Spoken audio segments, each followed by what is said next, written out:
Hello दोस्तों, नमस्कार। आप सभी लोगों का बहुत बहुत स्वागत है हमारे YouTube channel study with Bhushan पर। आशा करता हूं कि आप सब लोग बहुत बेहतरीन होंगे और अपनी तैयारी को लगातार और अधिक इंक्रीज कर रहे होंगे। चलिए वीडियो की शुरुआत करते हैं। हम लोगों ने 27 क्वेश्चनों को किया था, उसके आगे के सभी प्रश्न को हम यहाँ से शुरुआत करते हैं 28 प्रश्न से। हम लगातार आप लोगों के लिए भारतीय इतिहास के प्रश्नों को करा रहे हैं। इसमें हम अभी प्राचीन भारतीय इतिहास देख रहे हैं, उसके बाद मध्यकालीन भारतीय इतिहास और आधुनिक भारतीय इतिहास के प्रश्नों को देखेंगे। तो लगातार आप वीडियो को देखते रहें। चैनल पे आप जाएं, वहाँ पे आपको कई ऐसे वीडियोज़ मिलेंगे जिन्हें आप अभी तक नहीं देखा है। उन सभी वीडियोज़ को देख लीजिए, काफ़ी हेल्पफुल रहेगी। जितने भी प्रश्न आपको दिए जा रहे हैं लगातार, ये सभी आपके घटना चक्र की बुक द्वारा कराए जा रहे हैं। ये सभी प्रश्न आपके प्रीवियस ईयर में आए हुए प्रश्न हैं जो आपके बीपीएससी द्वारा पूछे गए हैं। तो यहाँ से हम कर लेते हैं शुरुआत फटाफट से। अगर आप पहली बार चैनल पे आए हैं, चैनल को अभी तक सब्सक्राइब नहीं किया है तो चैनल को सब्सक्राइब कर लें, साथ में बेल आइकन को प्रेस कर दें, जिससे जब भी कोई नई वीडियो डाली जाए उसका नोटिफिकेशन आपको सबसे पहले मिले। तो अजीवक संप्रदाय के संस्थापक थे तो मखली गोसाल अजीवक संप्रदाय के संस्थापक थे। आ जाते हैं जो एक्स्ट्रा चीज़ें आपको दी गई हैं, उनसे कई चीज़ें निकल के आती हैं, यानी हम कह सकते हैं सीधे तौर पे कि कई प्रकार के प्रश्न बन सकते हैं घुमा फिरा के, तो चीज़ें आसान हो जाएंगी आपको समझने के लिए। मखली गोसाल प्रारंभ में महावीर के शिष्य थे। तो एक बात यहाँ से आपको ये पता चल गई कि शिष्य किसके थे? महावीर के थे। किंतु बाद में मतभेद के चलते इन्होंने महावीर की शिष्यता त्याग कर अजीवक नामक स्वतंत्र संप्रदाय की स्थापना की। इनका मत नियतिवाद कहा जाता है, जिसके अनुसार संसार की प्रत्येक वस्तु भाग्य द्वारा पूर्व नियंत्रित एवं संचालित होती है। तो इनका मत नियतिवाद कहा जाता है, इनके मत को, जिसके अनुसार संसार की प्रत्येक वस्तु भाग्य द्वारा पूर्व नियंत्रित एवं संचालित होती है। अगला प्रश्न है कि पाटलिपुत्र के संस्थापक आपको बताना है।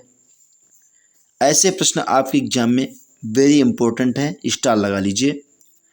तो पाटलिपुत्र के संस्थापक सीधे तौर पर आपको उदयन याद होना चाहिए, कई बार पूछा गया प्रश्न है। पाटलिपुत्र की स्थापना अजातशत्रु के उत्तराधिकारी उदयन ने गंगा और सोन नदी के संगम पर एक किला बनाकर की थी। तो यहाँ से एक बात आपको पता चल गई है विद एक्सप्लेनेशन के साथ, जो आपकी बुक में दिया गया है कि पाटलिपुत्र की स्थापना अजातशत्रु के उत्तराधिकारी उदयन ने गंगा और सोन नदी के संगम पर एक किला बनाकर की थी। देखिए, समस्या तब हो जाती है कि मान लीजिए उदयन न आके केवल अजातशत्रु ही ऑप्शन में दिया जाए, जैसा कि विवादित प्रश्नों में आपने कभी देखा होगा। चाहे बीपीएससी आयोग हो, कोई भी आपका एग्जाम करा रहा संस्था हो, आपने देखा होगा कि कई ऐसे प्रश्न होते हैं जो विवादित होते हैं। तो इसी टाइप से अगर आपने प्रश्नों को नहीं देखा है तो वहाँ से आपको उसका आंसर करने में कठिनाई महसूस होता है। मगध साम्राज्य की राजधानी राजगिरी से पाटलिपुत्र स्थानांतरित की। यह नगर शिशुनाग वंश, नंद वंश और मौर्य वंश को भी राजधानी रही है। तो यहाँ से अगर इस राजधानी की बात की जाए कि मौर्य वंश, शिशुनाग वंश और नंद वंश की राजधानी कौन सी रही है, तो पाटलिपुत्र। तो यहाँ से ऐसे प्रश्न आपके एग्जाम में बनेंगे। तो थोड़ा सा आपको भी अपना दिमाग चलाना है, चीज़ों को आसान तरीके से और विस्तारित तरीके से याद रखना है। किस शासक द्वारा सर्वप्रथम पाटलिपुत्र का राजधानी के रूप में चयन किया गया? तो हर्यक वंशी शासक उदयन या फिर उदयभद्र के शासनकाल की सर्वप्रमुख घटना गंगा और एवं सोन नदियों के संगम पर पाटलिपुत्र नगर की स्थापना है। तो इसके पहले के प्रश्न में हम लोगों ने इस एक्सप्लेनेशन को देखा है। इसमें कई चीज़ें और आपको मिल गई हैं, जैसे कि उदयन का ही उदयभद्र नाम आपको यहाँ देखने को मिला है। उसने राजगिरी से इसी नव स्थापित नगर में अपनी राजधानी स्थानांतरित की, पाटलिपुत्र में। तो उदयन द्वारा ये आपका राइट आंसर हो जाएगा कि सर्वप्रथम पाटलिपुत्र की राजधानी। बीपीएससी आपके उसी प्रश्न को बार बार थोड़े से फेरबदल के साथ पूछता है। तो आप टीचिंग एग्जाम देने जा रहे हैं तो आपके लिए संभवतः जितने भी प्रीवियस ईयर के प्रश्न हैं उनको तैयार कर लेना है, क्योंकि इस बार जो आपका एग्ज़ाम है बीपीएससी यानी कि बिहार लोक सेवा आयोग ले रहा है, तो आप संभवतः प्रीवियस ईयर तैयार कर लीजिए, उसी से प्रश्न आपके बनेंगे, इसमें कोई संशय आपको नहीं होना चाहिए। निम्नलिखित में से किस राजा ने पाटलिपुत्र बसाया था? उदयन ने। तो यही प्रश्न आपको देखने को मिला है कि 3-4 बार पूछा गया अलग अलग टाइप से, जैसा कि आप स्क्रीन पे देख पा रहे हैं। सन 2000 में ये पूछा गया, वही प्रश्न थोड़े से फेरबदल में, वही प्रश्न आपके 2003 और 2004 पूछा गया, वही प्रश्न आपका 2008 में पूछा गया। जैसा कि आप स्क्रीन पे देख पा रहे हैं विथ प्रूफ के साथ, जो आपकी घटना चक्र की बुक में दिया गया है। चीज़ें आपको आसान हो जाती हैं तब जब आप कुछ एक्स्ट्रा फैक्ट्स यानी एक्स्ट्रा नॉलेज आपको हो जाए। तो ये चीज़ें यानी कि हमारी बातों को आपको ध्यान में रखना है, चीज़ें आपको आसानी से अच्छे तरीके से पढ़ते हुए चलना है। विश्व का पहला गणतंत्र वैशाली में किसके द्वारा स्थापित किया गया? तो यहाँ से लिच्छवी आपका राइट आंसर हो जाएगा। वैशाली के लिच्छवियों ने विश्व का पहला गणतंत्र स्थापित किया गया था। वैशाली बुद्ध काल का सबसे बड़ा तथा शक्तिशाली गणराज्य था। लिच्छवी वज्जी संघ में सर्व प्रमुख थे। तो विश्व का पहला गणतंत्र वैशाली में किसके द्वारा स्थापित किया गया? लिच्छवी के द्वारा। मगध की प्रारंभिक राजधानी कौन सी थी? तो राजगिरी या गिरिव्रज, यानी कि ऑप्शन में आपका या तो राजगिरी मिलेगा देखने को या फिर गिरिव्रज। तो ज़्यादातर उम्मीद होती है कि कुछ ऐसे प्रश्नों को बदला जाता है, जैसे ये आपका जो जवाब है गिरिव्रज, आपके ऑप्शन में ऐसे ऑप्शन देखने को मिल सकते हैं। थोड़े से ऐसे शब्द आपको लगेंगे कि जो आपने कभी सुना नहीं है, लेकिन वही आपको एग्जाम की कठिनाई के स्तर को बढ़ाते हैं। पुराणों के अनुसार मगध पर शासन करने वाला पहला राजवंश बृहद्रथ वंश का था। यानी कि यहाँ से एक प्रश्न और बन सकता है कि पुराणों के अनुसार मगध पर शासन करने वाला पहला राजवंश बृहद्रथ वंश था। तो यहाँ से पहला वंश पूछा जा सकता है कि जो पहला राजवंश आपको बताना है कि कौन सा मगध पर शासन करने वाला राजवंश था। तो बृहद्रथ आपका राइट आंसर हो जाएगा। इस वंश के पहले राजा बृहद्रथ का पुत्र जरासंध था, जिसने राजगिरी यानी कि गिरिव्रज को अपनी राजधानी बनाया। बौद्ध ग्रंथों के अनुसार मगध का प्रथम प्रतापी शासक बिंबिसार था। यह हर्यक वंश से संबंधित था। इसकी मृत्यु 492 ईसा पूर्व में हुई थी। इसके पश्चात अजातशत्रु मगध का शासक हुआ। अजातशत्रु के पुत्र उदयन ने अपनी राजधानी राजगिरी से पाटलिपुत्र स्थानांतरित की थी, जो कि आपके एग्जाम में बार बार प्रश्न बना है। जैसा कि हमने आपको प्रीवियस ईयर में दिखाया भी कि किस टाइप से आपके ये प्रश्न पूछा गया था, जो कि इम्पॉर्टेंट है। ऐसा ही बीपीएससी आपके एग्जाम में प्रश्नों को बार बार पूछता है। अजातशत्रु के वंश का नाम क्या था? तो हर्यक वंश का नाम था। मगध शासक का अजातशत्रु, जो 492 से 460 ईसा पूर्व अपने पिता एवं हर्यक वंश के संस्थापक बिंबिसार की हत्या कर राजगद्दी पर बैठा था। इसकी हत्या भी इसके पुत्र उदयन, जो कौशांबी के वत्स राजा उदयन से भिन्न थे, उन्होंने कर दी थी। तो यहाँ से ये फैक्ट जो मिल रहे हैं आपको, आपकी बुक में दिया गया है, इसको आपको पढ़ना बहुत ही ज़रूरी है। चीज़ें आपकी स्पष्ट होती हैं और आपको काफ़ी समय के लिए विस्तार पूर्वक चीज़ें आपको याद रहती हैं। तो सेंट्रो कोर्स से चंद्रगुप्त मौर्य की पहचान किसने की? विलियम जोन्स आपका राइट आंसर हो जाएगा। विलियम जोन्स पहले विद्वान थे जिन्होंने सेंट्रो कोर्स की पहचान मौर्य शासक चंद्रगुप्त मौर्य से की।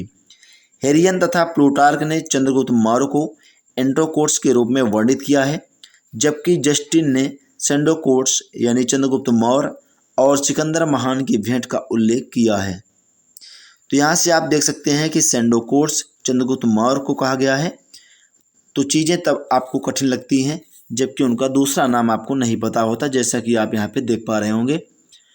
अगला प्रश्न है कि ब्राह्मी लिपि को सर्वप्रथम किसने पढ़ा? वेरी इंपॉर्टेंट प्रश्न है, स्टार लगा लीजिए, ऐसे प्रश्न आपके एग्जाम में हर हाल में आएंगे। तो ब्राह्मी लिपि को सर्वप्रथम किसने पढ़ा? सबको पता होगा, जेम्स प्रिंसेप। लेकिन थोड़ी सी चीज़ें और आपको पढ़नी है जो आपके इस बुक में स्टार नॉलेज के तौर पे दी गई है। सर्वप्रथम 1837 में जेम्स प्रिंसेप नामक अंग्रेज विद्वान ने अशोक के लेखों, जिसको ब्राह्मी लिपि का उद्वाचन किया, किंतु उन्होंने लेखों के देवानांपिंग की पहचान सिंघल के राजा तिस्स से कर डाली। कालांतर में यह तथ्य प्रकाश में आया कि सिंघली अनुसूतियों दीपवंश तथा महावंश में यह उपाधि अशोक के लिए प्रयुक्त की गई है। अंततः वर्ष 1915 में मास्की कर्नाटक से प्राप्त लेख में अशोक नाम भी पढ़ लिया गया। तो यहाँ से चीज़ें स्पष्ट हो गई थी। शुरुआत में उन्होंने जो ब्राह्मी लिपि पढ़ा था, उन्होंने देवानपी की पहचान सिंघल के राजा तिस्स से कर डाली थी, लेकिन बाद में इसको जो ये लेख मिला था कर्नाटक से, वहाँ से चीज़ें स्पष्ट हो गई थी। अगला प्रश्न है कि मेगास्थनीज की पुस्तक का नाम आपको बताना है। बहुत बार पूछा जाता है ये प्रश्न, आपको सीधे तौर पर याद रखना है। इंडिका। चंद्रगुप्त मौर्य सिकंदर का समकालीन शासक था। तो एक बात यहाँ से आपको ये पता होना चाहिए, चंद्रगुप्त मौर्य जो था वो सिकंदर का समकालीन शासक था। सिकंदर के समकालीन विदेशी लेखक निर्याकस, आनेसिक्रियस, अरिस्तोबुलस तथा मेगास्थनीज थे, जिनके विवरण चंद्रगुप्त मौर्य के विषय में सूचनाएं देते हैं। विदेशी लेखों में मेगास्थनीज का नाम सर्वाधिक महत्वपूर्ण है, जिसकी पुस्तक इंडिका मौर्य इतिहास का प्रमुख स्रोत है। तो आपके एग्जाम में एक प्रश्न ऐसा भी बन सकता है कि मौर्य इतिहास का एक प्रमुख स्रोत किस पुस्तक में मिलता है। तो ऐसे ही घुमा फिरा के प्रश्न बीपीएससी पूछता है, जो आपको ध्यान में रखना है। एक्स्ट्रा चीज़ें जो आपको दी जा रही हैं उस पर थोड़ा सा आपको दिमाग लगाना है। अगर आपको वीडियो पसंद आ रही हो तो वीडियो को लाइक कर दीजिए, जितने भी अभ्यर्थी देख रहे हैं, क्योंकि काफ़ी लोग वीडियो को देखते हैं लाइक नहीं करते हैं। हमें ये नहीं पता चल पाता कि समस्या क्यों है, आप लोगों को लाइक करने में क्या जाता है आपका।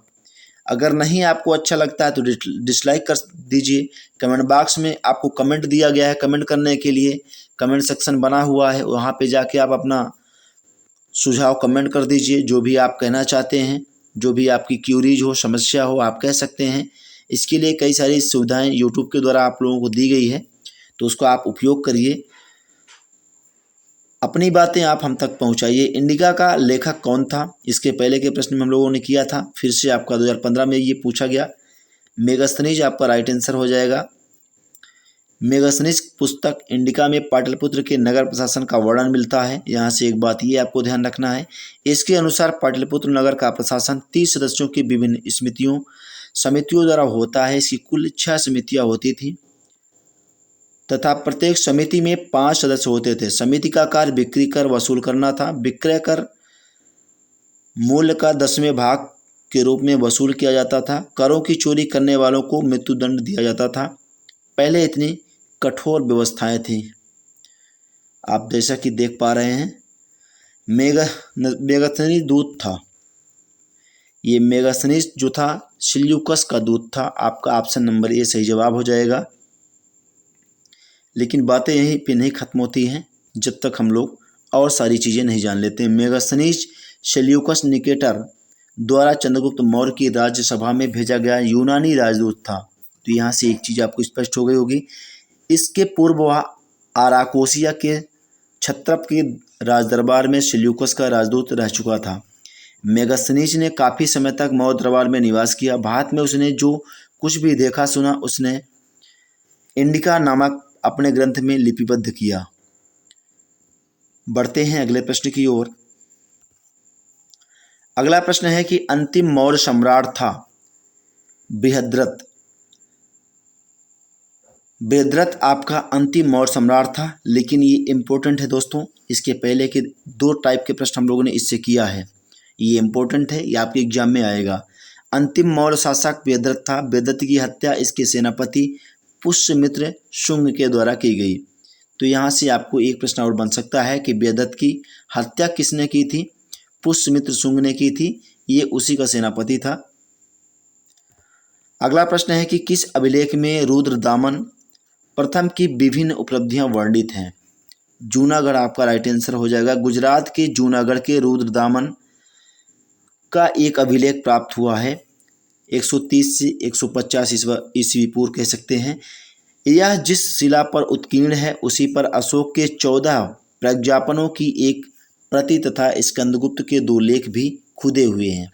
यह विशुद्ध संस्कृति भाषा तथा ब्राह्मी लिपि में लिखा गया है। इसमें रुद्रदामन की वंशावली, विजयों, शासन, व्यक्तिगत आदि पर सुंदर प्रकाश डाला गया है। यह अभिलेख अब तक प्राप्त संस्कृत अभिलेखों में सर्वाधिक प्राचीन है। इसीलिए ये इम्पोर्टेंट हो सकता है, आपके एग्जाम में आ जाए। तो इसको आपको ध्यान रखना है कि किस अभिलेख में रुद्रदामन प्रथम की विभिन्न उपलब्धियों का वर्णन है। तो जूनागढ़ आपका राइट आंसर हो जाएगा। अगले प्रश्न की बात करते हैं। निम्नलिखित राजाओं में किसका जैन धर्म के प्रति भारी झुकाव था? खारवेल आपका राइट आंसर हो जाएगा। कलिंग का चंदीवंशी शासक खारवेल प्राचीन भारतीय इतिहास के महानतम सम्राटों में से एक था। उड़ीसा यानी ओडिशा जिसको कहा जाता था, प्रांत के भुवनेश्वर से 3 मील की दूरी पर स्थित उदयगिरी पहाड़ी की हाथी गुम्फा से उसका एक बिना तिथि का अभिलेख प्राप्त हुआ। यह अभिलेख खारवेल का इतिहास जानने का एकमात्र स्रोत है।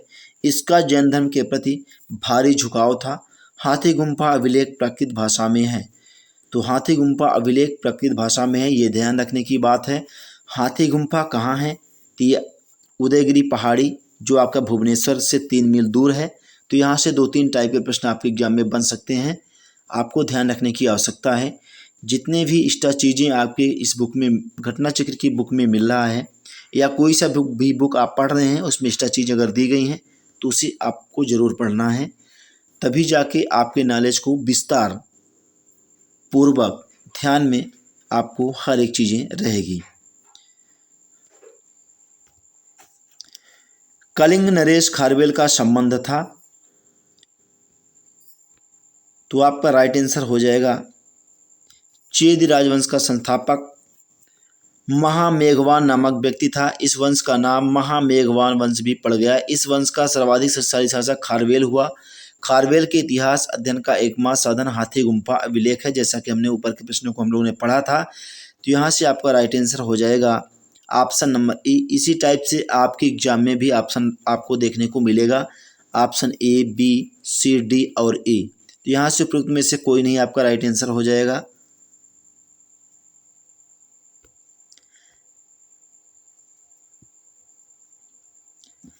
यहाँ से आपको याद रखना है, कलिंग के चेदी राजवंश का संस्थापक महामेघवाहन नामक व्यक्ति था। इस वंश का नाम महामेघवाहन वंश भी पड़ गया। इस वंश का सर्वाधिक शक्तिशाली शासक खारवेल हुआ।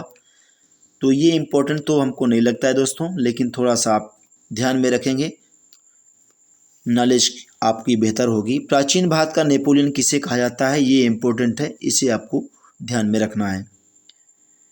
समुद्रगुप्त आपका राइट आंसर हो जाएगा, बहुत बार पूछा हुआ प्रश्न है। इतिहासकार विंसेंट स्मिथ ने अपनी रचना अर्ली हिस्ट्री ऑफ इंडियन में समुद्रगुप्त की वीरता एवं विजयों पर मुग्ध होकर उसे भारतीय नेपोलियन की संज्ञा दी है। तो यहाँ से एक प्रश्न और भी बन सकता है कि भारतीय नेपोलियन की संज्ञा किसने दी है समुद्रगुप्त को? तो आपको यहाँ याद रखना है कि अर्ली हिस्ट्री ऑफ इंडियन जो इतिहासकार विंसेंट स्मिथ हैं, इन्होंने मुग्ध होकर भारतीय नेपोलियन की संज्ञा दी है समुद्रगुप्त की वीरता और विजयों पर। समुद्रगुप्त की विजयों का वर्णन प्रयाग प्रशस्ति में मिलता है। इसके लेखक हरिसेन हैं। तो प्रयाग प्रशस्ति के लेखक हरिसेन है। यहाँ से सीधे प्रश्न एक बन सकता है। तो थोड़ा सा नॉलेज आपका बढ़ सकता है, ऐसे प्रश्नों को आपको ध्यान में रखना है। तो जब आप थोड़ा सा एक्स्ट्रा चीज़ें पढ़ते हैं तो एक्स्ट्रा चीज़ें आपको पढ़ने से आपकी नॉलेज को बेहतर बनाता है। गुप्त सम्राट जिसने हूणों को पराजित किया था, तो आपका राइट आंसर हो जाएगा स्कंदगुप्त। देखिए, जो आपको वीडियो नहीं मिल पाती है, थोड़ा कारण ये बनता है कि जो हमारे साथ समस्या है धीरे से समय के साथ दूर हो जाएंगी, लेकिन अभी फ़िलहाल में थोड़ी बहुत समस्या है हमको, इसको हम बताना नहीं चाहते हैं, लेकिन बस आप थोड़ा सा समझिएगा कि इस समय थोड़ी सी तबीयत हमारी ठीक नहीं है, जिसके कारण ये समस्याएं हो रही हैं। समय के साथ दूर हो जाएंगी और सभी वीडियोज आपको लगातार फिर से मिलते रहेंगे, और जो भी इसमें समस्याएं आपको देखने को मिली हैं धीरे धीरे से वो समय के साथ दूर हो जाएंगी। तो हूणों का पहला भारतीय आक्रमण गुप्त सम्राट स्कंदगुप्त के शासनकाल में 455 ईसा पूर्व में हुआ तथा स्कंदगुप्त में हाथों वे बुरी तरह परास्त हुए। तो स्कंदगुप्त के हाथों से ये आक्रमण जो गुप्त सम्राट स्कंदगुप्त के शासनकाल में हुआ था, स्कंदगुप्त इसमें बुरी तरह से परास्त हो गए थे। यूएसए राय के अनुसार इस हूण आक्रमण का नेता खुशनवेश था। यह आक्रमण एक धावा मात्र रहा। देश के ऊपर इसका कोई तात्कालिक प्रभाव नहीं पड़ा, किंतु परोक्ष रूप से इसने गुप्त साम्राज्य के पतन की गति को तेज कर दिया। स्कंदगुप्त की मृत्यु के बाद 5वीं शताब्दी के अंत तथा 6वीं शताब्दी के प्रारंभ में उत्तर पश्चिम के कई क्षेत्रों पर हुणों ने कब्जा कर लिया था। अगला प्रश्न है कि किस प्रकार की भूमि को अप्रहत कहा जाता था।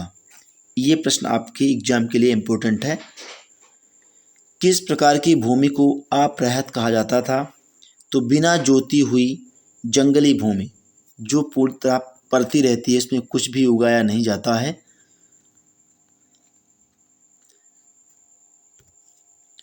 बिना जोती हुई भूमि यानी कि वह भूमि जिस पर खेती ना की गई हो, अप्रहत भूमि कहा जाता था। यह गुप्तकालीन राजस्व व्यवस्था का एक पद या टर्म है। तो यहाँ से ये इम्पोर्टेंट है, इसको ध्यान रखिएगा। चीनी यात्री शुंगयुन ने भारत की यात्रा की थी 515 से 520 ईस्वी पूर्व में। चीनी यात्री शुंगयुन ने भारत की यात्रा की थी। चीनी यात्री शुंगयुन 518 ईस्वी में भारत आया। इसने अपने 3 वर्षों में की यात्रा में बौद्ध धर्म की प्रतियां एकत्रित की थी। हर्षवर्धन के शासनकाल में किस चीनी यात्री ने भारत की यात्रा की थी? ये इम्पोर्टेंट है, बहुत बार पूछा गया क्वेश्चन है। ह्वेनसांग आपका राइट आंसर होता है। लेकिन आते हैं हम सीधा फैक्ट्स पे। हर्षवर्धन के समय की सर्वप्रथम घटना चीनी यात्री ह्वेनसांग के भारत आगमन की है। उसकी उत्कट अभिलाषा महात्मा बुद्ध के चरण चिन्हों द्वारा पवित्र किए स्थानों को देखने एवं पवित्र बौद्ध ग्रंथों का अध्ययन करने की थी, जो इन दिनों भारत में सुलभ थे। इस उद्देश्य की पूर्ति हेतु उसने तांग शासकों की राजधानी चंगन से भारतवर्ष के लिए 629 ईस्वी में प्रस्थान किया। के ऊपर उसने एक ग्रंथ लिखा जिसे सीयूकी कहा जाता है। कल्लाहड़ की पुस्तक का नाम आपको बताना है। तो राज तरंगिणी इम्पोर्टेंट है, स्टार लगा लीजिए। ये प्रश्न आपके एग्जाम में आ सकता है। कुछ ऐसे प्रश्नों को ही आपको चूज करना है अपने दिल और दिमाग से, जो आपको लगे कि ये आपके एग्जाम में बन सकता है। तो ऐसे प्रश्नों पे आपको गंभीरता से उनको याद रखना है। ये हमारी बातें भी आपको दिमाग में सेट कर लेना है कि हम क्या कह रहे हैं, कि ऐसे प्रश्न जो आपको लगे कि आपके एग्जाम में आ सकता है, उन प्रश्नों को आपको गंभीरता से लेना है, उनको अच्छे तरीके से याद कर लेना है। कल्लाहड़ ने राजतंगड़ी में कश्मीर का इतिहास लिखा। इस ग्रंथ की रचना कल्लाहड़ ने जयसिंह के शासनकाल, उनका शासनकाल की बात करते 1127 और 1159 के शासनकाल में पूर्ण किया। चंद्रगुप्त मौर्य के प्रधानमंत्री चाणक्य ने राजनीति शास्त्र के प्रसिद्ध ग्रंथ अर्थशास्त्र की रचना की है। तो अर्थशास्त्र की रचना कौटिल्य, जिनको चाणक्य भी कहा जाता है। तो 2 नाम हमने आपको पहले भी बताया है कि 2 नाम आपको मिल सकते हैं देखने को, तो आपको कन्फ्यूजन में नहीं रहना है। अगर आपको चीज़ें मिल रही हैं तो बिल्कुल अच्छे तरीके से आप उनको ध्यान में रखना है। ओदंतपुर शिक्षा केंद्र इनमें से किस राज्य में अवस्थित था? बिहार में अवस्थित था ओदंतपुर शिक्षा केंद्र। ओदंतपुर, जिसे उदनापुर भी कहा जाता है, प्राचीन काल में एक प्रमुख शिक्षा केंद्र था। यह बिहार राज्य में अवस्थित था। इसकी स्थापना पाल वंश के प्रथम शासक गोपाल ने की थी। तो ये बिहार से रिलेटेड प्रमुख शिक्षा केंद्र है, आपके एग्जाम में बन सकता है। कर्नाटक वंश का संस्थापक कौन था? नान्यदेव आपका राइट आंसर हो जाएगा। कर्नाटक वंश के संस्थापक नान्यदेव थे। वे एक महान योद्धा भी थे। नान्यदेव ने कर्नाटक की राजधानी सिमरावगढ़ को बनाया। कर्नाटक वंश का शासनकाल 1097 से 1325 ईस्वी तक चला। मिथिला का स्वर्ण युग कहलाता है यह जो कर्नाटक वंश का शासनकाल है।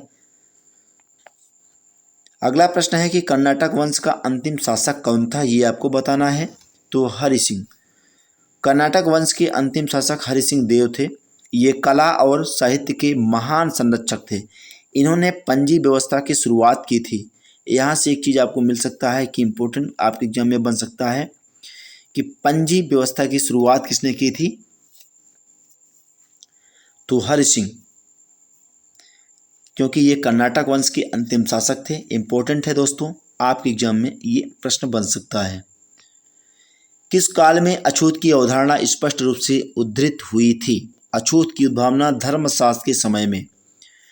धर्मशास्त्रों के समय में 4 वर्णों ब्राह्मण, क्षत्रिय, वैश्य एवं शूद्र, ये 4 वर्ण हैं। 4 वर्ण आपके एग्जाम में बहुत बार पूछे जाते हैं, इम्पोर्टेंट है। इसके अतिरिक्त समाज में अन्य अनेक जातियां यथा अंभष्ट, उग्र, निषाद, मगध, वैदेहक, रथकार आदि का आविर्भाव या उद्भाव हम कह सकते हैं अनुलोम एवं प्रतिलोम विवाहों के फलस्वरूप हो गया। पाणिनि ने 2 प्रकार के शूद्रों का उल्लेख किया है, निर्वसति एवं अनिर्वसति। इनमें पहले प्रकार के शूद्र ही अपृश्य माने जाते थे। तो चीज़ें यहाँ से जो आपकी बुक में दिया गया है इससे आपको क्लियर हो गया होगा। तो थोड़ा सा आप विस्तार पूर्वक पढ़ते हुए चलेंगे, हर एक प्रश्न आपको हमेशा के लिए याद रहेगा। जहाँ तक हमारी सोच है, कनिष्क के शासनकाल में बौद्ध सभा किस नगर में आयोजित की गई थी? कश्मीर आपका राइट आंसर हो जाएगा। देखिए, कुछ चीज़ें आपको कठिन लगती होंगी, उसको अगर आप बार बार पढ़ते हैं, बार बार देखते हैं, बार बार उसको दिमाग में लाते हैं तो चीज़ें आपको हर संभव याद हो जाएंगी। अगर मन में आपको ये बैठाना है कि नहीं चीज़ें हमको ये नहीं याद होगी, हमको भूगोल नहीं हो, इतिहास नहीं याद होगा, तो आपको हमेशा निरस्ता जिसको कहते हैं, निरस्ता आपके जीवन में आएगी, वही आपके जीवन में निरस्ता लाएगी भी, तो आगे आपके लिए समस्या उत्पन्न करेगी, जिसके कारण आप बार बार उसी समस्या से ग्रसित होंगे। तो आप अपने दिमाग में ये बैठाना है कि जो भी चीज़ें आपसे नहीं बनती है, चाहे मैथ्स हो, कोई भी ऐसा सब्जेक्ट हो, उसको आपको बार बार पढ़ना है। जितना भी समय आपको मिले उसमें आपको समय हर हाल में देना है। अगर ना के बराबर उससे बन रहा है तो कहीं ना कहीं आपको उसमें ज़रूर सफलता मिलेगी, उससे आप हर संभव प्रयास से हासिल कर पाएंगे। तो बौद्ध धर्म की चौथी और अंतिम संगीत सभा कुषाण शासक कनिष्क के राजकाल में कश्मीर के कुंडल वन में हुई। इसकी अध्यक्षता वसुमित्र ने की थी। अशुघोष इसके अध्यक्ष थे। यहाँ बौद्ध ग्रंथों के कठिन अंशों पर सम्यक विचार किया गया। और तो कनिष्क के शासनकाल में बौद्ध सभा किस नगर में आयोजित की गई थी? तो कश्मीर में की गई थी। देखिए, यहाँ से कई सारी चीज़ें जो आपको मिल रही हैं, बहुत ही ध्यान से इनको आपको पढ़ते हुए चलना है। प्रत्येक पिटक पर भाष्य लिखे गए। कनिष्क ने इन्हें ताम्रपत्रों पर खुदवा कर एक स्तूप में रखवा दिया। त्रिपिटक में लिखे गए इन्हीं भाष्यों को विभाषा शास्त्र कहा जाता है। तो एक प्रश्न बन सकता है, विभाषा शास्त्र किसे कहा जाता है? तो आपको यहाँ से पता लग गया है कि जो विभाषा शास्त्र है, ये जो ताम्रों पर लिखा गया, खुदवा कर त्रिपिटक लिखा गया था, कनिष्क द्वारा लिखवाया गया था, उसी को विभाषा शास्त्र कहा जाता है। उल्लेखनीय है कि पहली बौद्ध संगीति बुद्ध की मृत्यु के तत्काल बाद राजगृह की सप्तपर्णी गुफा में हुई। तो बौद्ध की पहली संगीति आपके एग्जाम में पूछा जा सकता है। यहाँ से एक प्रश्न और बनेगा, बौद्ध की संगीति, पहले संगीति बौद्ध की, तो यहाँ से मृत्यु के तत्काल बाद राजगृह की सप्तपर्णी गुफा में हुई थी। इस समय मगध का शासक अजातशत्रु था। इसकी अध्यक्षता महाकश्यप ने की थी। द्वितीय बौद्ध संगीति कलाशोक के शासनकाल में बुद्ध की मृत्यु के लगभग 100 वर्षों पश्चात वैशाली में हुई थी।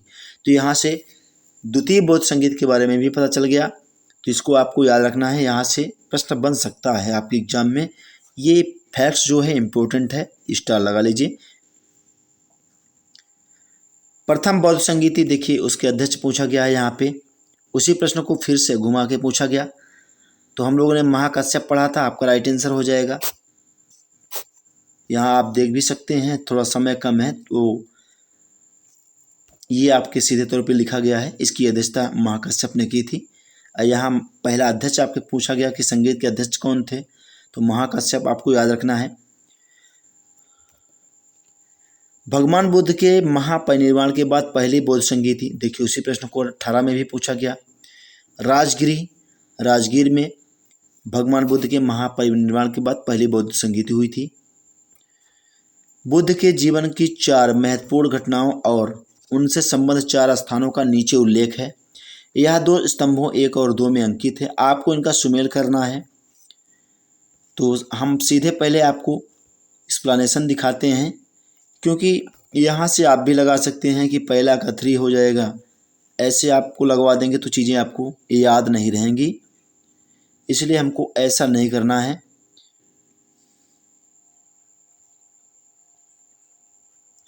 तो यहाँ से आप स्क्रीनशॉट ले लीजिएगा, ये जरूरी प्रश्न है, आपके एग्जाम में बन सकता है। महात्मा बुद्ध का जन्म 563 ईस्वी पूर्व में कपिलवस्तु के समीप लुम्बिनी वन में हुआ था। तो जन्म आपका पता चल गया कि लुम्बिनी में हुआ था, तो हमने जन्म को लुम्बिनी से मिला दिया। बोधगया में वैशाख पूर्णिमा की रात को उन्होंने ज्ञान प्राप्त हुआ। काशी के ऋषि पत्तन सारनाथ में उन्होंने प्रथम उपदेश दिया। तो प्रथम प्रवचन जो लिखा गया है, जिसको उपदेश कहा जाता है, ये आपका सारनाथ में, इसको हमने मिला दिया। एवं कुशीनगर में उनका निधन हुआ, तो निधन की बात कुशीनगर में की गई थी, जिसको हमने मिला दिया। आप स्क्रीन पे देख पा रहे हैं, इसका स्क्रीनशॉट आप ले लीजिए, फैक्ट्स के साथ स्क्रीनशॉट लीजिए ताकि चीज़ें आपको ध्यान में रहें।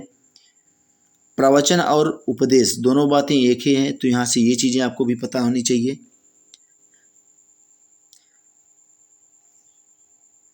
कुशीनगर में इनका निधन हुआ, जिसे बौद्ध साहित्य में महापरिनिर्वाण कहा गया है। बढ़ते हैं अगले प्रश्न पर। बोधगया में किसे ज्ञान प्राप्ति हुई थी? वही प्रश्न को फिर से घुमा के पूछा गया। गौतम बुद्ध आपका राइट आंसर हो जाएगा। फिर से एक प्रश्न आपको वहीं से मिलेगा। बोधगया में महाबोधि मंदिर बनवाया गया जहाँ गौतम बुद्ध को ज्ञान प्राप्त हुआ था। देखिए, गौतम बुद्ध से आपको हर हाल में 1 से 2 प्रश्न देखने को मिलेंगे, तो कम से कम 2 प्रश्न आपको यही सी जगह से, एक सी वीडियो से आपको मिल जाएगा। एकदम आप लिख के ले लीजिए कि गौतम बुद्ध से 2 प्रश्न आपका बनेगा, नहीं तो 1 प्रश्न बनेगा। बस आपको ध्यान रखना है कि कहाँ से बनेगा, कैसे बनेगा, ये ना आपको पता ना हमको पता, लेकिन आपको अच्छे तरीके से पढ़ के जाना है। बोधगया में 6 वर्ष की साधना के पश्चात 35 वर्ष की आयु में महात्मा बुद्ध को वैशाख पूर्णिमा की रात को एक पीपल वृक्ष के नीचे ज्ञान प्राप्त हुआ। इस स्थल पर मंदिर का निर्माण सम्राट अशोक ने 3री शताब्दी BC में प्रारंभ किया, परंतु इसका वर्तमान स्वरूप 5वीं या 6ठी शताब्दी में निर्मित हुआ। यह मंदिर पूरी तरह ईंटों से निर्मित है। वर्ष 2002 में यूनेस्को द्वारा यह विश्व धरोहर स्थल बना है। तो यहाँ से एक प्रश्न ये भी बन सकता है कि यूनेस्को द्वारा यह विश्व धरोहर स्थल कब बना है? महाबोधि मंदिर। तो गौतम बुद्ध को ज्ञान प्राप्त हुआ था महाबोधि मंदिर में, बोधगया में। ऑप्शन नंबर बी आपका राइट आंसर हो जाएगा। इसके आगे की जितने भी वीडियोज चैनल पे उपलब्ध हैं, अगर आपने उन वीडियोज को नहीं देखा है तो चैनल पे जाएं, वहाँ पे सारी वीडियो आपको मिलेगी। एक एक करके हर एक वीडियोज को आप समय देके एग्ज़ाम से पहले देख लीजिए, जो आपके एग्ज़ाम के लिए बहुत ही हेल्पफुल है। अगली वीडियो में गौतम बुद्ध से हमने कई प्रश्न किए थे, इस वीडियो में भी आपको कई प्रश्न मिले हैं, इसलिए आप ये समझिएगा कि BPSC बार बार उन्हीं प्रश्नों को थोड़े से फेरबदल में पूछता है, जो कि मैं भी आपसे बार बार कह रहा हूँ कि पूरी तरह से प्रीवियस ईयर को आपको अच्छे तरीके से कवर कर लेना है। गौतम बुद्ध को एक देवता का स्थान किस राजा के युग में प्राप्त हुआ? कनिष्क के युग में गौतम बुद्ध को एक देवता का स्थान मिला था। कनिष्क के शासनकाल में संपन्न चतुर्थ बौद्ध संघ थी। बौद्ध धर्म हीनयान एवं महायान नामक 2 स्पष्ट एवं स्वतंत्र संप्रदायों में विभक्त हो गया। तो यहाँ से एक बात आपको पता चल गई कि बौद्ध धर्म जो है हीनयान एवं महायान नामक 2 स्पष्ट एवं स्वतंत्र संप्रदायों में कब विभक्त हो गया? कनिष्क के शासनकाल में और चतुर्थ बौद्ध संगीति में। महायान शाखा में बुद्ध को देवता माना गया तथा उनकी पूजा की जाने लगी। इसी के साथ अनेक बोधिसत्वों को भी पूजा प्रारंभ हुई। अगला प्रश्न है कि ईसा पूर्व 6ठी शती में विश्व की प्रथम गणतंत्रात्मक व्यवस्था कहाँ थी? वैशाली में थी। ईसवी पूर्व 6ठी शती में विश्व की प्रथम गणतंत्रात्मक व्यवस्था वैशाली में थी। वस्तुतः 6ठी सदी में जहाँ महाजनपदों में राजतंत्रात्मक शासन व्यवस्था थी, वहीं वज्जी तथा मल्ल नामक 2 राजाओं में गणतंत्रात्मक शासन व्यवस्था प्रचलित थी। वज्जी 8 राज्यों का एक संघ था, जिसमें वैशाली के लिच्छवी सर्वाधिक शक्तिशाली थे। अगला प्रश्न है कि 16 महाजनपदों की सूची उपलब्ध है। 16 महाजनपदों की सूची इंपॉर्टेंट प्रश्न है, ये आपके एग्जाम में बनेगा। बौद्ध ग्रंथ अंगुत्तर निकाय में 16 महाजनपदों की सूची उपलब्ध है। इन्हें 16 महाजनपद कहा गया है। बौद्ध ग्रंथ, यहाँ 16 जनपदों का नाम भी दिया गया है और ये इम्पोर्टेंट प्रश्न है, ये आपके एग्जाम में आएगा भी। इसको आपको ध्यान में रखना है। एक बार फिर से आप देख लीजिए कि 16 महाजनपदों की सूची उपलब्ध है अंगुत्तर निकाय में, और ये अंगुत्तर निकाय आपका बौद्ध ग्रंथ के अंगुत्तर निकाय में 16 महाजनपदों की सूची उपलब्ध है। जैसा कि आप स्क्रीन पे देख पा रहे हैं, कैसे चीज़ें थोड़ी सी तोड़ करके आपके सामने रखा गया है। नालंदा विश्वविद्यालय की स्थापना का युग आपको बताना है।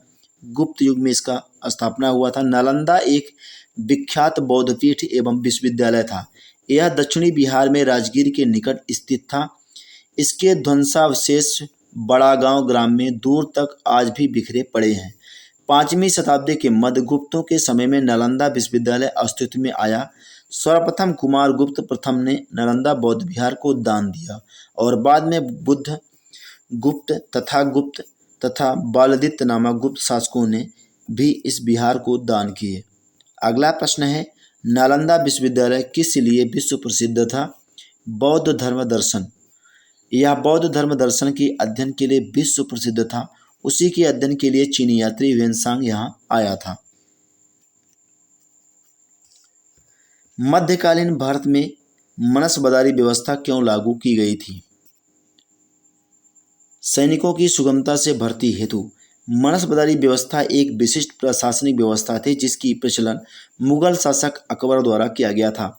बहुत बार पूछा गया प्रश्न है कि मनसबदारी व्यवस्था का प्रचलन किस शासनकाल में हुआ था? मुगल शासक अकबर के द्वारा ये चलाया गया था मनसबदारी व्यवस्था, और ये प्रशासनिक व्यवस्था के लिए था। मनसबद द्वारा 3 बातें निर्धारित थीं: पदाधिकारी का वरीयक्रम, वेतनमान, सैनिक उत्तरदायित्व। सैनिक उत्तरदायित्व में मनसबदार को अपने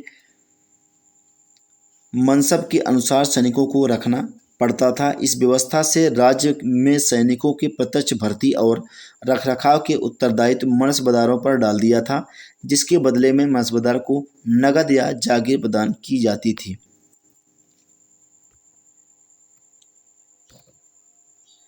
नीचे 2 वाक्य दिए गए हैं जिनमें से कथन आपका ए और दूसरा कारण आर है। दोनों को ध्यानपूर्वक पढ़ें। कथन ए आपका 12वीं शताब्दी की अंत तक नालंदा महाविहार का पतन हो गया।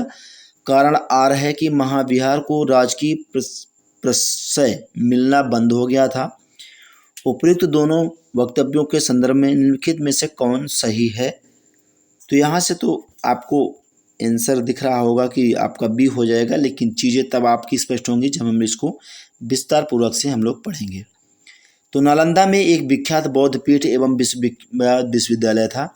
यह दक्षिणी बिहार में राजगीर, वर्तमान में राजगीर के निकट स्थित था। 5वीं सदी के मध्य गुप्तों के समय में नालंदा स्थित विश्वविद्यालय अस्तित्व में आया। 12वीं सदी के अंत तक मुस्लिम आक्रमण के फलस्वरूप महाविहार का पतन हो गया। बंगाल के पाल शासकों द्वारा विक्रमशिला विश्वविद्यालय को संरक्षण देने के फलस्वरूप नालंदा का महत्व घटने लगा।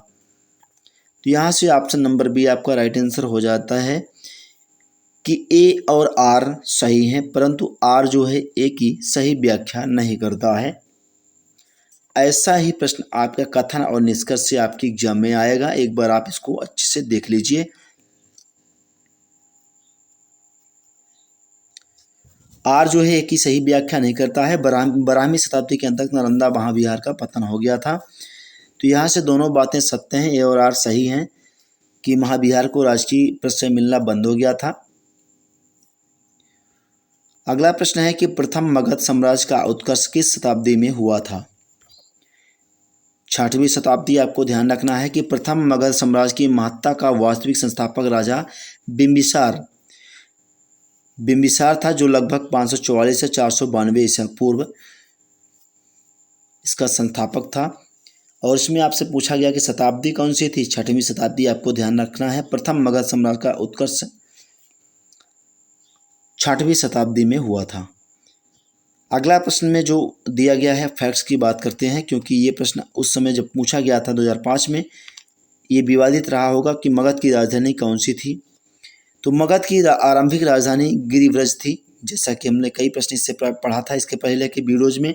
अगर आपने नहीं देखा तो उस पर आपको देखना आवश्यक है। बाद में उदय ने पाटलिपुत्र को राजधानी बनाया। इस वीडियो में भी आपको ये कई चीज़ें मिली हैं जो इनसे संबंधित थी। गुप्त काल तक मगध की राजधानी बनी। मगध साम्राज्य पर शासन करने वाले प्रथम राजवंश के विषय में बौद्ध ग्रंथों एवं पुराणों में अलग अलग विवरण मिलता है। पुराणों के अनुसार मगध पर शासन करने वाला पहला राजवंश बृहद्रथ वंश था। इस वंश का पहला राजा जरासंध था, जिसने गिरिव्रज को अपनी राजधानी बनाया था। तो यहाँ जो ऑप्शन दिया गया है उस समय विवादित रहा होगा, क्योंकि स्टार लगा हुआ है, जैसा कि आप स्क्रीन पे देख पा रहे हैं। लेकिन ये एक्स्ट्रा चीज़ें जो आपको दी गई हैं, इसको अगर आप पढ़ के जाते हैं, अगर आपकी ऑप्शन नहीं मिल रहे हैं, तो चीज़ें आप अपने से भी थोड़े से दिमाग लगा के कर सकते हैं। प्राचीन महाजनपद मगध की प्रथम राजधानी कौन सी थी? इसके पहले कि हम लोगों ने देखा भी है कि एक प्रश्न आपसे 2005 में पूछा गया, फिर से उसी प्रश्न को दोहराया गया, और चंपा, अंग, ये सब दिए नहीं गए हैं। ऑप्शन में आपको मिल नहीं रहा, जैसा कि पाटलिपुत्र, वैशाली। और हम लोगों ने पढ़ा है कि मगध की आरंभिक राजधानी गिरिव्रज थी, तो गिरिव्रज आपका ऑप्शन में नहीं है। तो यहाँ से हम कह सकते हैं कि आपके लिए एक ऑप्शन बनता है, जो आपके एग्जाम में भी 5 ऑप्शन में ये ऑप्शन नंबर ही आपको देखने को मिलेगा। उपयुक्त में से कोई नहीं, इसी को आपको लगा के आना है जब प्रश्न आपको कुछ इस टाइप के मिलेंगे। तो यहाँ से कुछ चीज़ें आपको सीखने को भी मिल रही हैं, कुछ चीज़ें आपको ऐसी मिल रही हैं जो आपने पहली बार उनका नाम आपको सुनने को मिल रहा है। नंद वंश के पश्चात मगध पर किस राजवंश ने शासन किया? तो मौर्य वंश आपका राइट आंसर हो जाएगा। नंद वंश की स्थापना शिशुनाग वंश का अंत करके की गई थी। तो यहाँ से एक चीज़ आपको ये पता चल गई है। नंद वंश में कुल 9 राजा हुए थे। उग्रसेन, जिसे पुराणों में महापद्म कहा गया, पंडुगति, भूतपाल, राष्ट्रपाल, गोविसाणक, दशसिद्धक, कैवर्त तथा धननंद। तो ये 9 राजा जो नंदवंश में कुल के थे, तो इनको हमारे हिसाब से याद रखने की आवश्यकता नहीं है। जो चीज़ें आवश्यक रूप से जरूरी हैं उन्हें याद रखने की आवश्यकता है। जिसके ग्रंथ में चंद्रगुप्त मौर्य का विशेष रूप से वर्णन हुआ है वो आपका विशाखदत्त है। विशाखदत्त कृति मुद्रा राक्षस, यानी कि मुद्रा राक्षस जो है कृति है, ये विशाखदत्त की है।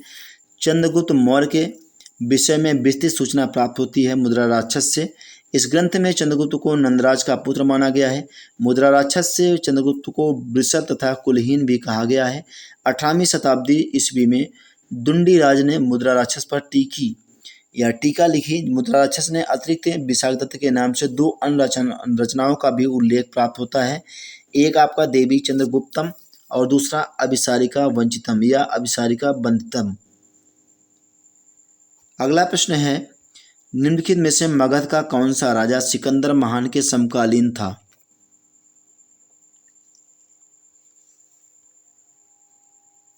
चंद्रगुप्त मौर्य आपका राइट आंसर हो जाएगा। महापद्मनंद के उत्तराधिकारियों की संख्या पुराणों तथा बौद्ध ग्रंथों में 8 मिलती है। तो महापद्मनंद के उत्तराधिकारियों की संख्या कितनी मिलती है? पुराणों और बौद्धों में 8 मिलती है।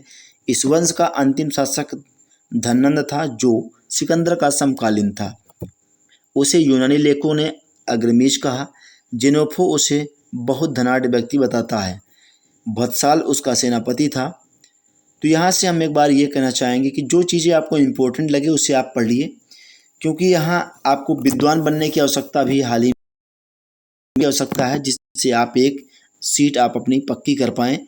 तो जो एक्स्ट्रा चीज़ें आपको मिल रही हैं उनमें से उस फैक्ट्स को चुन लेना है जो आपके एग्जाम के लिए हेल्पफुल लगे। तो संभवतः आप समझ पा रहे होंगे हमारी बातों को। तो पाटलिपुत्र में स्थित चंद्रगुप्त का महल मुख्यतः बना था लकड़ी का। बिहार में पटना के समीप बुलंदी बाग एवं कुम्भहार में की गई खुदाई से मौर्य काल के लकड़ी के विशाल भवनों के अवशेष प्रकाश में आए हैं। इन्हें प्रकाश में लाने का श्रेय स्पूनर महोदय को है। बुलंदी बाग में नगर के पारकोटे के अवशेष और कुम्भहार से राजा प्रसाद के अवशेष प्राप्त हुए हैं। अगला प्रश्न है कि अष्टप्रधान का गठन किसने किया था? शिवाजी ने अष्टप्रधान का गठन किया था। ये इंपॉर्टेंट है, हर एक एग्जाम में पूछा गया प्रश्न है। शिवाजी ने राज्य के प्रशासन के लिए केंद्रीय स्तर पर अष्टप्रधान की व्यवस्था की थी, जिसके अंतर्गत 8 मंत्रियों की नियुक्ति किया गया। इसमें पेशवा, आमत्य, मंत्री, सचिव, सुमंत, सेनापति, पंडितराव एवं न्यायाधीश शामिल थे। ये शिवाजी के राज प्रशासन में आधुनिक काल के सचिवों की भांति कार्य करते थे। इनका कार्य राजा को परामर्श देना मात्र था। इसे किसी भी अर्थ में मंत्रिमंडल नहीं कहा जा सकता। प्रत्येक मंत्री राजा के प्रति उत्तरदायी था। अगला प्रश्न है कि निम्नलिखित में से किस मौर्य राजा ने दक्कन की विजय प्राप्त की थी? तो चंद्रगुप्त ने दक्कन की विजय प्राप्त की थी। मौर्य साम्राज्य के संस्थापक चंद्रगुप्त मौर्य ने दक्षिण भारत की विजय प्राप्त की थी। बहुत बार पूछा जाता है कि मौर्य साम्राज्य के संस्थापक कौन था? चंद्रगुप्त मौर्य। आपको ध्यान रखना है, बार बार ये पूछा हुआ प्रश्न है। इस संदर्भ में अशोक के अभिलेखों, जैन एवं तमिल साक्ष्यों से जानकारी प्राप्त होती है। दक्षिण भाग के अनेक स्तरों में अशोक के अभिलेख प्राप्त हुए हैं, किंतु अशोक ने एकमात्र कलिंग विजय ही की थी। अतः ऐसी स्थिति में दक्षिण में विजय का श्रेय हमें चंद्रगुप्त मौर्य को ही देना पड़ेगा, क्योंकि बिंदुसार की विजय अत्यंत संदिग्ध है एवं इतिहास में उसी एक विजेता के रूप में स्मरण नहीं किया जाता। जैन एक तमिल साक्ष्य भी चंद्रगुप्त मौर्य की दक्षिण विजय की पुष्टि करते हैं। तो जैन एवं तमिल भी चंद्रगुप्त मौर्य की दक्षिण विजय की पुष्टि करते हैं। इसलिए यहाँ जो आप इस चीज़ों पढ़ रहे हैं उससे आपको स्पष्ट हो गया होगा कि मौर्य राजा के दक्कन की विजय प्राप्त की थी चंद्रगुप्त मौर्य ने। अगला प्रश्न है कि अभिलेख जिससे यह प्रमाणित होता है कि चंद्रगुप्त का प्रभाव पश्चिम भारत पर था। तो आ जाते हैं सीधे जो आपके बुक में चीज़ें दी गई हैं वहीं से सारी चीज़ें स्पष्ट हो जाएंगी। तो ऑप्शन पे चलने की कोई आवश्यकता ही नहीं है। रुद्रदामन के जूनागढ़ अभिलेख से यह ज्ञात होता है कि चंद्रगुप्त मौर्य के सौराष्ट्र स्थित प्रांतीय शासक पुष्यगुप्त ने वहां सुदर्शन झील बनवाई थी और बाद में अशोक ने यूनानी गवर्नर तुसास ने इस जलाशय के साथ बहुत सी नहरें बनवाई। इस प्रांत को अनर्त तथा सौराष्ट्र कहा गया है। इसे पश्चिमी भारत पर चंद्रगुप्त के आधिपत्य का प्रमाण मिलता है। एक बार देख लीजिएगा, ये इम्पोर्टेंट हो सकता है आपके एग्जाम में आए, क्योंकि ये अभिलेख जिससे यह प्रमाणित होता है कि चंद्रगुप्त मौर्य का प्रभाव पश्चिम भारत का था। तो रुद्रदामन जूनागढ़ शिला अभिलेख देखने को मिला है, जिसमें चीज़ें आपको यहाँ से स्पष्ट हो गई हैं कि आप आशा करता हूँ कि देख पा रहे होंगे अच्छे तरीके से। जितने भी अभ्यर्थी वीडियो को देख रहे हैं उनसे एक रिक्वेस्ट है कि अगर आप चैनल पर नए हैं चैनल को सब्सक्राइब कर लें। काफ़ी सारे लोग वीडियो को देख रहे हैं लेकिन लाइक बहुत कम है। इसका कारण हमें नहीं पता दोस्तों, लेकिन हम चाहते हैं कि अगर आपने वीडियो को देखा है तो अगर वीडियो आपको पसंद नहीं आई है तो आप कमेंट बॉक्स में कमेंट करके हमें बताइए। अगर आपको वीडियो पसंद आई है तो वीडियो को लाइक कर दीजिए। लाइक करने में आपका कुछ भी जाता नहीं है, कुछ भी लगता भी नहीं है, तो आप एक लाइक ज़रूर करें। अगर वीडियो आपको पसंद आई है, नहीं पसंद आई है तो उसका कारण स्पष्ट रूप से आपको कमेंट बॉक्स दिया गया है। कमेंट बॉक्स में कमेंट करके हमें बता सकते हैं। निम्न में से कौन सा क्षेत्र अशोक के साम्राज्य में सम्मिलित नहीं था? श्रीलंका अशोक के साम्राज्य में सम्मिलित नहीं था। द्वितीय शिलालेख से स्पष्ट होता है कि भारत में अशोक का अधिकार चोल, पांड्य, सत्यपुत्र, केरलपुत्र एवं ताम्रपर्णी श्रीलंका को छोड़कर सर्वत्र था, क्योंकि इन राज्यों को प्रत्नवासी सीमावर्ती राज्य कहा गया है। तो ऑप्शन में आपका श्रीलंका राइट आंसर हो जाएगा। अशोक के शासनकाल में बौद्ध सभा किस नगर में आयोजित की गई थी? पाटलिपुत्र में। सिंघली अनुश्रुतियों, दीपवंश और महावंश के अनुसार अशोक के राज्यकाल में पाटलिपुत्र में मोगलिपुत्र तिस्य की अध्यक्षता में तृतीय बौद्ध संगीत का आयोजन हुआ था। अगला प्रश्न है कि अशोक के शिलालेखों में प्रयुक्त भाषा है? तो प्राकृत भाषा है अशोक के शिलालेखों में। अशोक का इतिहास में मुख्यतः उसके अभिलेखों से ज्ञात होता है कि उसके अभिलेखों का विभाजन 3 वर्गों में किया जा सकता है: शिलालेख, स्तंभलेख एवं गुहालेख।